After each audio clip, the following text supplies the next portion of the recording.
But here's the thing that bothers me is that, like, you have these other tokens that come out, if you know what I'm talking about, you know what I'm referring to, that people attack, and this is why Richard can't, call out these scams by name, because people think, oh, look, that's what happened to Hex in the beginning.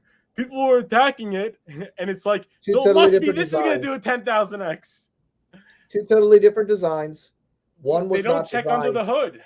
One was not designed to do. Well, it was never designed for the purpose of price appreciation. It was designed as a social experiment, and it worked because everybody abandoned the principles that they supposedly have learned and went the complete opposite direction over the next shiny object. Congratulations, you failed the IQ test. Yep. Sorry. Yep. Socialized systems do not work.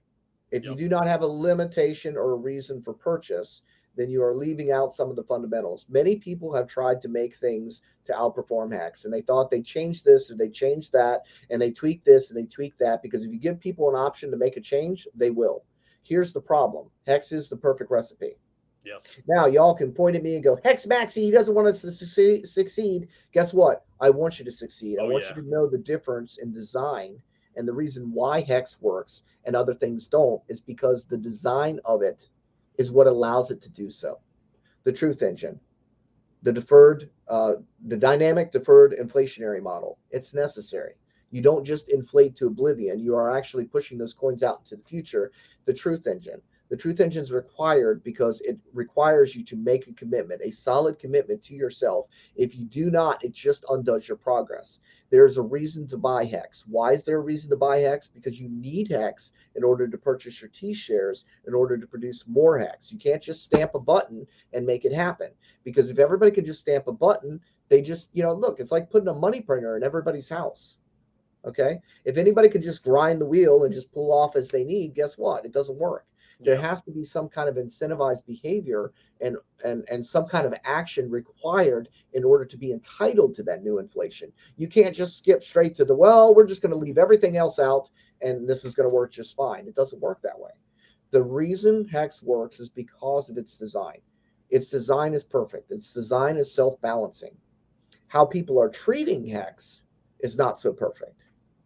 But the design itself is, and it will survive the test of time, where these other things that are just other experiments may not do so well.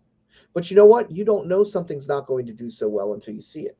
Yeah. But I can tell you this, most things in crypto do fail. Default fail was the smartest thing that people could do when they looked at Hex. Default fail would have saved them a lot of grief on everything else. But default fail was wrong about Hex because something has changed. The innovation has changed. The design has changed. They think it's something that's familiar to them, but it's not. It's something they haven't discovered yet. Yeah. Right? And that's the difference.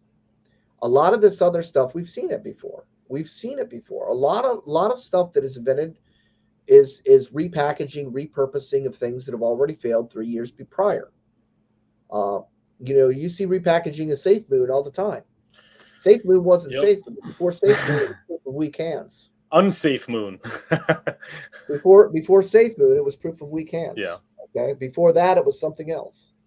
But they repackage and repurpose these same narratives, and then sell it to the next group of people that haven't experienced that yet. And that's how the crypto space works, and that's why these things don't last.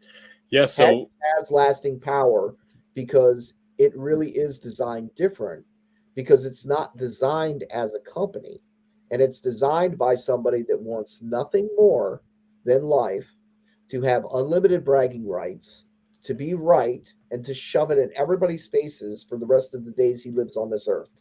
True. That's why. And he will do anything to make sure that he keeps and maintains those rights, because that is something he cannot buy. Yeah. You can't buy unlimited bragging rights. Yeah. You have to build something that you can brag about beating the shit out of everything else, and it has to beat the shit out of everything else for you to maintain those bragging rights. So you're going to do everything that you can to support that and make that work so that you never lose that ability. Do you really think Richard's ego is going to allow the haters to be right indefinitely? Is that possible? I don't think so. No. That's the thing. Like, you could copy every single feature of Hex, but could you copy the fact that the founder's a billionaire already and doesn't have incentive to pull the rug or extract liquidity from his community? You can't. And values bragging rights. And values bragging rights. And it's more just a than good anything dude. else. Just a good person. Good person who likes to put people that are full of BS in their place, to a point where it even, you could say, hurts him, you know, on the larger stage. I think that, yeah, because the space is full of scammers and they don't like being exposed. Yeah. They don't like to be the man behind the curtain pooping on the toilet when he's pulling back the bond. Right? Yeah. Yeah. I mean, that's really what it comes down to. Is like, you know, he's exposing people for who they really are. He's exposing the fact that they're not as knowledgeable as people would like to think that they are. You know, it's like, you know, saying you're a rocket scientist and then starting to talk about rocket science, and then a rocket scientist actually walks into the room. Yeah. You know, people have a lot of ideas on why they believe things do what they do, because our brain likes to fill in the blanks and we like to feel like we have answers to questions that we don't. But the reality is that there are people that do know how to do things. And in the crypto space, mediocrity has been rewarded, not meritocracy.